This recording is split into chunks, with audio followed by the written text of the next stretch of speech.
Assalamualaikum warahmatullahi wabarakatuh. Perkenalkan, nama saya Najwa Aulia. Di sini saya membawa suatu permasalahan yaitu dengan tema keterbatasan waktu dan beban kerja dalam pengelolaan pendidikan. Nah, jadi di sini kita bayangkan jika kita seorang guru, kita itu harus bekerja 6 jam atau 5 jam penuh.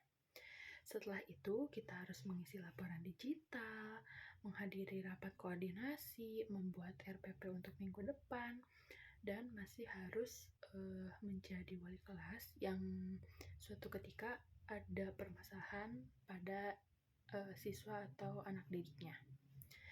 Nah, itulah kenyataan yang sering dihadapi oleh guru dan sekolah di Indonesia setiap harinya. Di video ini, kita akan membahas secara tuntas apa saja permasalahannya, apa dampaknya, dan yang paling penting itu solusinya. Nah, pengelolaan pendidikan yang baik itu adalah pondasi dari kualitas pendidikan itu sendiri. Tapi ada satu tantangan besar yang diabaikan, yaitu keterbatasan waktu dan kerja yang berlebihan.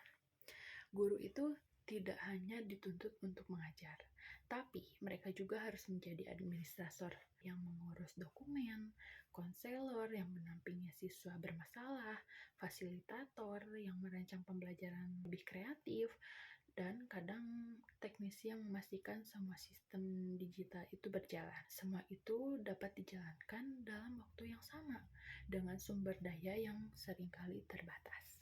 Nah, selanjutnya kita masuk ke permasalahan.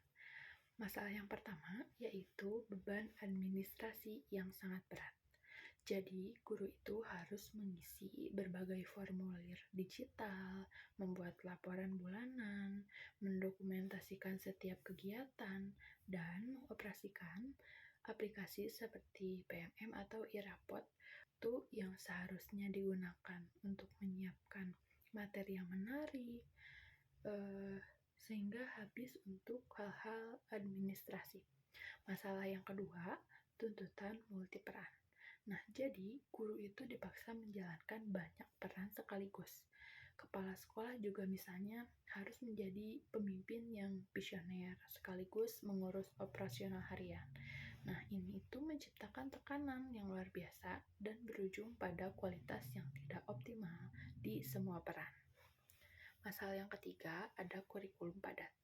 Nah, tuntutan kurikulum yang tinggi ini berpengaruh kepada capaian pembelajaran yang harusnya dipenuhi, tapi waktunya terbatas, sementara kondisi dan kemampuan siswa yang beragam, jadi sedikit penghambat.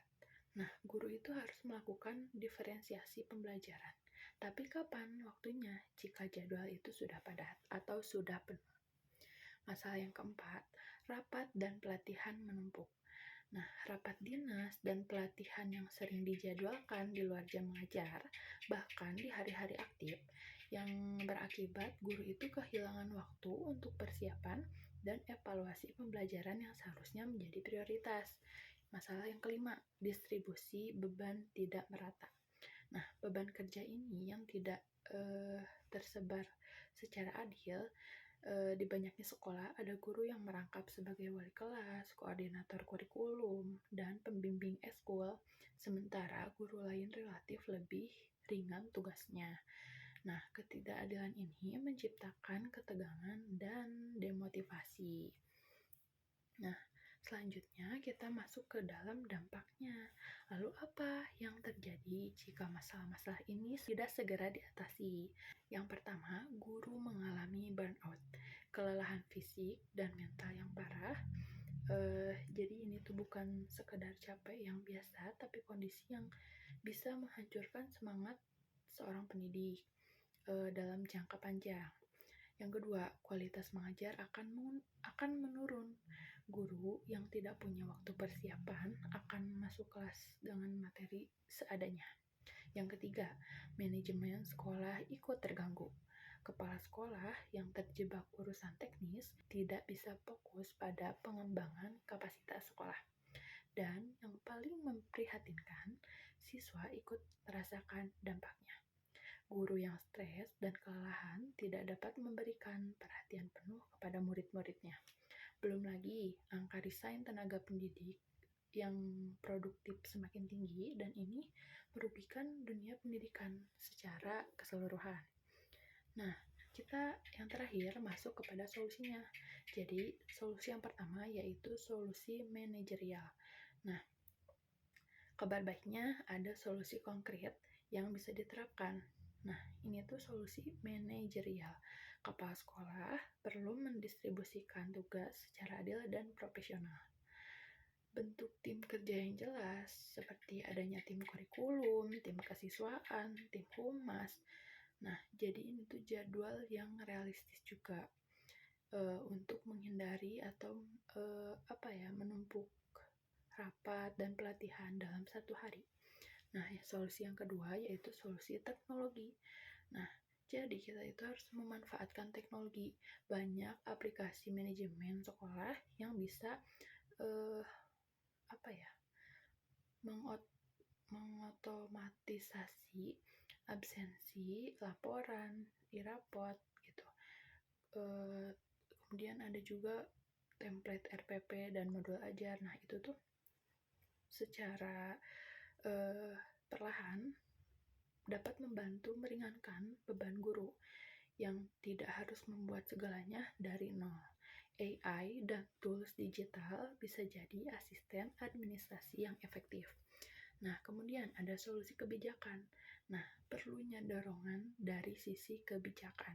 Pemerintah, dalam hal ini Kemendikbud, sudah mulai menyederhanakan laporan administrasi guru. Dan ini harus terus didorong.